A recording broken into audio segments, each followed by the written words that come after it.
Can you give us a quick rundown of the events that happened so far in this committee?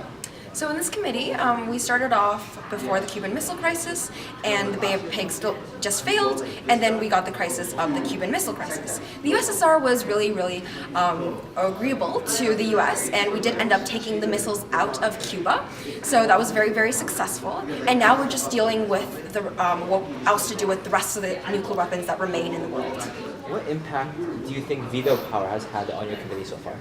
I think it's had a considerable amount of impact because China has used its veto power to veto our directive before, and we think that it actually had some impact on the way that we're dealing with the nuclear weapons right now.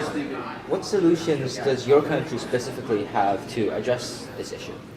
My country thinks that we should move towards nuclear non-proliferation, but most importantly, we need to make sure that it is equally fair and that we do it at the exact same time, so that there isn't a power imbalance in the process of doing so. What conflicts are present within the committee that might hinder the progress of nuclear non-proliferation? I think the main conflict that persists is the conflict between China and the USSR and the US, because China doesn't really want to stop their nuclear proliferation, and they believe that nuclear weapons are essential to our world's development, and that's the main conflict that we've been having so far. What do you think are the achievements that your committee is most proud of having achieved so far?